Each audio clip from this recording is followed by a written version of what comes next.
everybody, welcome to my YouTube channel, Her Refinery, where we're all about growth, neuroplasticity. I will explain what it means, where we're all about growth, healing, transparency, and everything in between. I will also be sharing some life experiences that have shaped me into who I currently am. Of course, I am a work in progress, and certain events that take place, which I believe are refinery processes, are very painful. However, I know it's all working together for my good, and I know it's God's plan. I think one of my shorts that I uploaded not too long ago, with the background that says God's plan, and I put a POV that said, when your contract gets terminated a week after you had an anxiety attack. You know, at first glance it seems like, how can you label that as God's plan? You know, when something like that unfortunately takes place. To me, it means that my life, my sanity, my mental health matters more.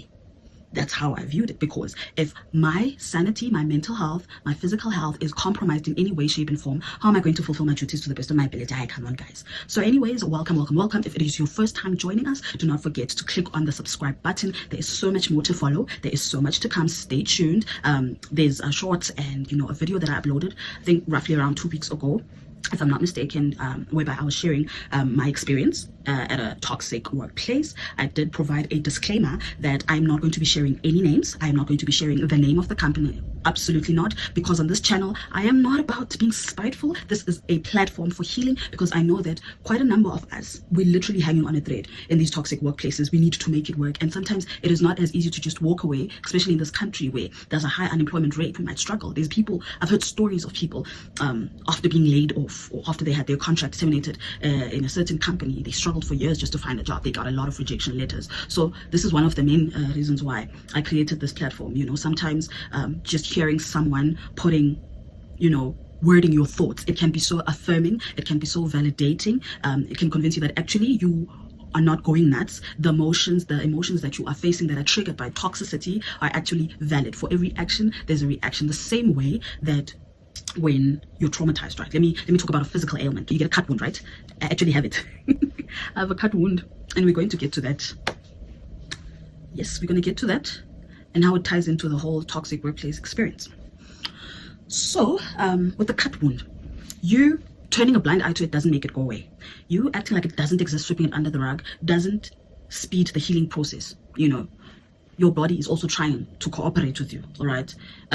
For example, what happens?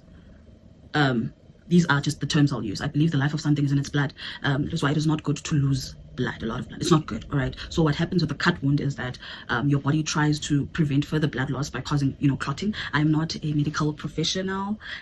These are just things I've read about on the internet, and they just made sense, which is why I'm also sharing it with my audience. All right, so with a cut wound, it doesn't magically go away. There's certain things that need to happen. The body also has to do its own things to make sure that it's under control. The clotting, the red blood cells, the white blood cells that are active during the whole process, helping with the healing, and how that skin, that part of the skin where the wound is, becomes much more stronger than the surrounding skin.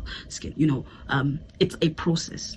It is a process. So that is why, just because you suppress certain unpleasant emotions doesn't mean that it's going to go away. It needs to be acknowledged. It needs to be dealt with, so that we can reach our full potential and show up the best way we know how to, at work, relationships, any type of relationships, be it friendships, romantic relationships, the list goes on. Okay, I'm just sharing my 2 cents, and I hope it helps someone out there to actually help acknowledge that they actually have a challenge with something, and it needs to be worked upon so that they can show up the best way possible in their lives. All right, so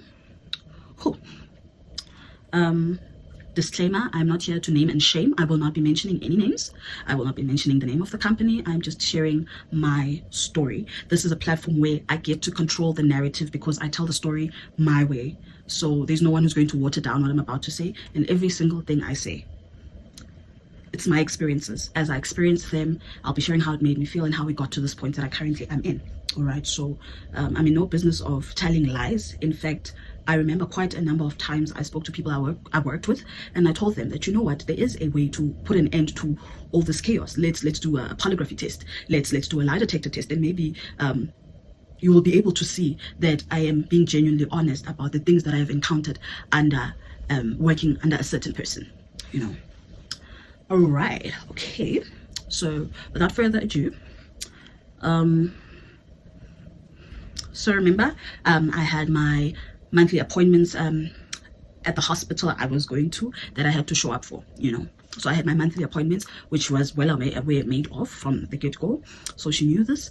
And I'll tell her, okay, every month, you know, my appointment is actually on Fridays, you know, and I might have to spend like, I might have to take a day's leave, you know, because sometimes it is possible for me to leave the hospital even at 2 o'clock, you know, because there's certain things out of my control in the hospital. I can get there at 6, but doctors still need to do their rounds, the psychiatrists need to do their rounds and whatnot. And this was all part of me trying to take better care of my health, because when I do not take care of my mental health, it affects me physically.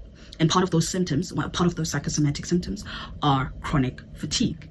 You get what I mean? So I will do everything in my power to make sure I'm taken care of mentally. I will go to those appointments so that I do what I have to do. One thing about me, I'm not blowing my horn or anything. I am a hard worker. Contrary to what was painted about me in my former workplace, one thing I know, I'm a hard worker. All right? So even though maybe certain people chose to see otherwise, that's on them. I know the truth. All right?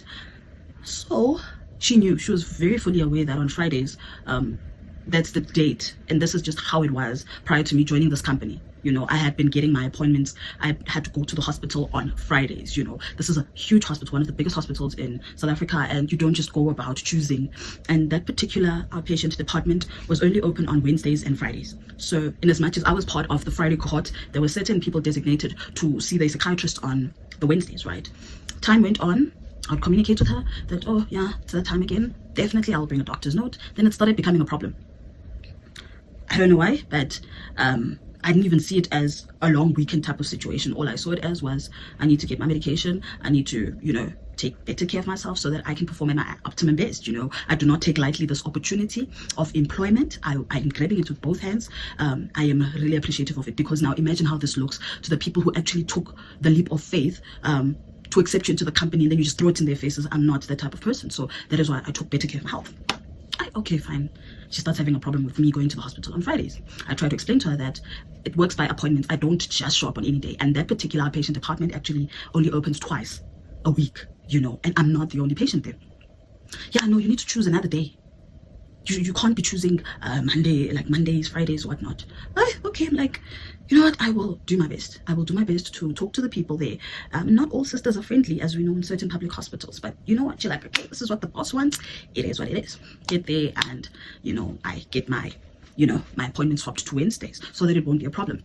I proceed with this, guys, and I'm like, okay, surely after this occurrence, it will be all systems go. Life goes on. You know, we do our work, we keep it going. Down the line, it became a challenge. It became a problem, because every time, over 90% of the time, every time I would go to the hospital, where she knows very well because I communicate with her. I used to communicate with her that, okay, tomorrow I'm going to bring, and she would state, yes, don't forget to bring a doctor's. No, I'm like, yeah, definitely, I have to bring that, you know. And as time went, there were just talks behind my back, whereby every time I would come back from sick leave, there was always this narrative that I'm not coping. There was always this narrative that I need to be moved to a different department. I'm not doing well. And it became a recurring pattern that every time that I have to show up at the doctor, of which I bring evidence, you know, trying to, you know, balance everything, you know, there was always this narrative that she's not coping. You know, yeah, maybe she needs to be moved to a different department. And these were conversations that happened behind my back. Now you can imagine this reaching me, and she's not coming to me, you know. It wasn't fair, really. And that's when I started noticing that my job is in jeopardy. Because why is it that every time I go to a medical appointment, when I get back, all systems go when I get back, it's always a narrative that she's not coping. She would say one thing and suddenly do another thing. She will tell me that I'm doing well, and then before I know it, I'm not coping. You know, and that's when I started really side-eyeing her even more. Because I'm like, first it was the whole sick leave situation, and then it was when she had a squabble with the administrator and she was trying to just play her cards right. And then now every single time I have to go to the doctor, which is something she was made well aware of from the very beginning, there's always narratives. It was a consistent pattern. There's always narratives that she's not coping, she's not doing well, which I did not like, because I worked very hard, contrary to what people may think, contrary to the things that were said about me. I gave it my all. Even like on the day that I got dismissed, I did tell them that, you know what, I did everything in my power, you know, to show up for this role. But if this is how you feel, then it's okay. If my best wasn't enough, then that's okay. Okay, fine. There's this narrative always going, hey, you're not coping, hey. And what this did is that it created so much anxiety, because now I have to go to the doctor. I need to get my medication. So now every single time I have to alert her and say, oh, it's that time of the month, it's that time of the month, I need to, go there. There was always so much anxiety around it because I knew that every time I came back, there's going to be this narrative going on about how I'm not coping, I should be moved to a different department, and many other things that were said. Okay, not a problem. I remember this one time,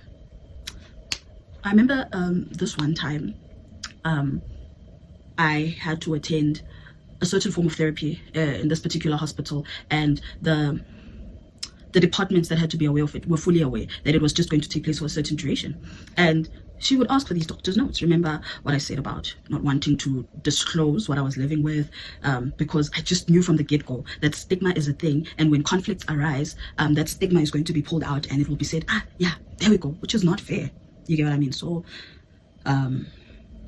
she was aware it was going to take place for a certain duration. This one time, she basically just going to round off, otherwise we will not finish. I will just try my best to highlight the important parts, the vital parts of the story, so that you can she asked for one of my letters. I'm like, isn't it I have to upload it on a certain payroll system, so that HR can see it? Like, why am I supposed to give you a medical note, a medical certificate? Anyways, I obeyed. I gave her my letter from the hospital. Then there's a particular day where I couldn't go to work, but it was a medical reason, right?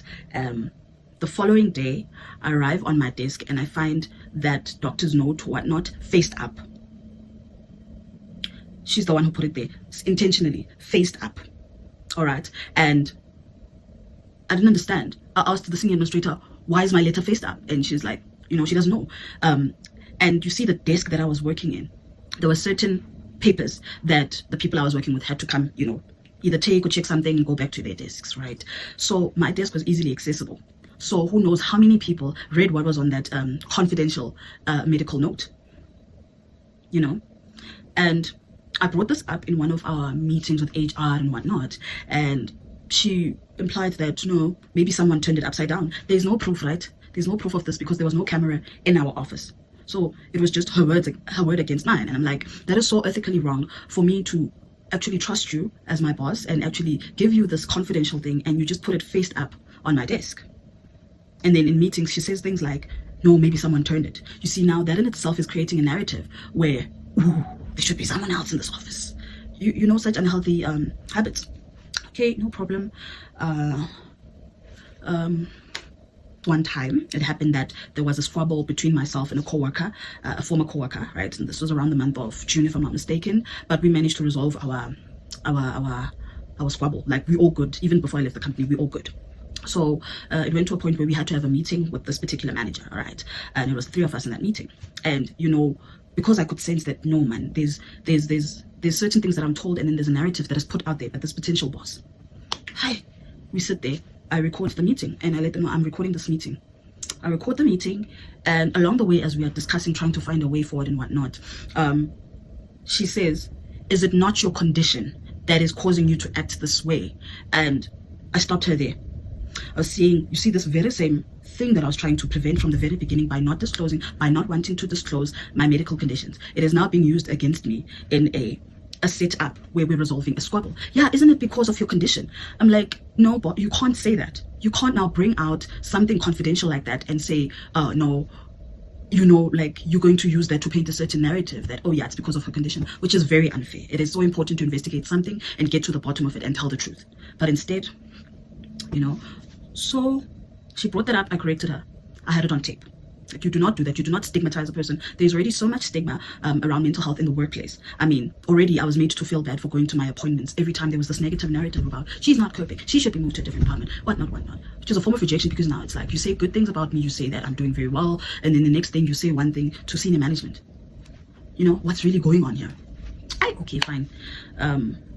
It's like, you don't do that. And in further meetings we had with HR, I highlighted that, and all what that was said was, she just blatantly said, nah, she doesn't know what my condition is. And my question is, why would you bring this up when we are resolving conflict in the boardroom and say that maybe your condition is, what condition? What condition? There's so many medical conditions out there, but why would you particularly say maybe your condition is causing you that? Would you say to someone who has what? I want to avoid like the mental health conditions, something more physical, someone with a broken leg or broken knee or whatnot, and you just say, oh yeah, maybe it's because of your condition that you reacted the way you did in this particular situation. It is not right. You can't just do that. You can't, you know. So I was like, she knew very well, because I showed her some of my medical notes. She knows very well what condition I have. Yet me, months down the line, she acted like she had no idea what I was talking about, and that she doesn't know my condition. Anyways, okay, fine. There were points where I would come back from my appointments, and when I come back from my appointments, I had colleagues asking me, oh, so how did it go in hospital? I was like, the one thing I wanted to maintain was confidentiality. I did not want people viewing me that she's always sickly. Oh, no, that was supposed to remain between myself and my boss. And it continued, you know, persistently so, because now I'm like, I can see what I predicted about the stigma. It happened in a situation where we're resolving conflict and it was used against me. Now, if there's co-workers who know that I went to hospital, what is that? I'm like, she's the only person I told. So how do my co-workers know that I was in hospital? It really upset me, and I didn't really have an outlet to express myself.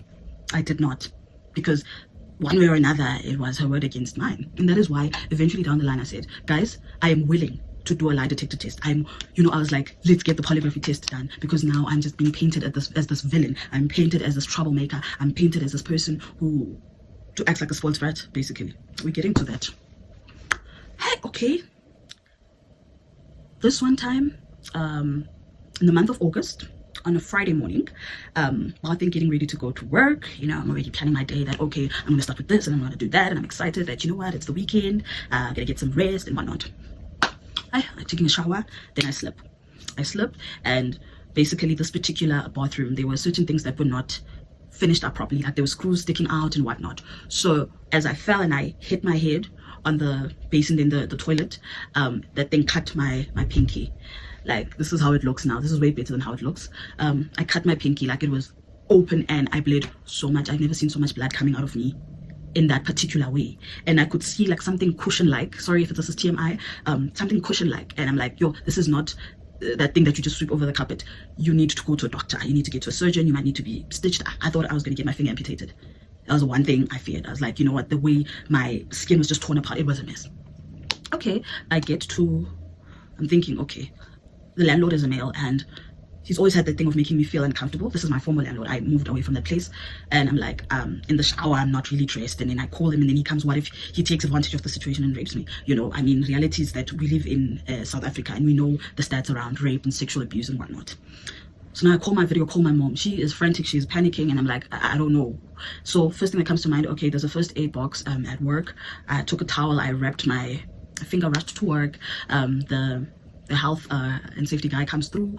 He looks at the wound. I continue bleeding. So I can't feel a thing at this point. There's just mixed emotions. I'm in my office, and I can feel something is dripping right on the floor, but I don't know, it just feels like so much liquid, and I look at so much blood. All right, so he bandaged me. I was rushed to hospital and whatnot. And before I left, this particular boss of mine, she had a meeting with the health and safety guy, and I don't remember who else. Of course, I don't know what was discussed there. And because of the prior occurrences, I knew that she's up to no good. It was just an assumption, right? Which turned out to be true, because there was now this narrative that she painted, and she knew very well that I slipped. I told her. She knew the truth. She painted this narrative that I was unstable. Once again, it felt like it got to a point where, once again, my medical condition was used against me, because now it was a thing of, she's not well, something is wrong with her. And maybe you would wonder, how do I know this information? It's because I was told by the superior that, according to your boss, you didn't slip in the shower, you had a blackout. So that blatant lie was put in the narrative that, no, Spukazi had a blackout, and that is why she had that accident. There's something wrong with her. Oh, lo and behold, my phone switched off while I was recording. Sorry about that. If, you know, the view looks a bit weird and all over the place. It's weird. My apologies. However, darlings, please stay tuned for part 3. I will be uploading it soon. And I just hope that this resonates with someone and touches their heart to say, your feelings are valid. You are not imagining things. It is what it is. Right. So thank you so much, guys, for watching. I really appreciate the love and support. Don't forget to like, comment, and subscribe, and I will see you soon. Bye.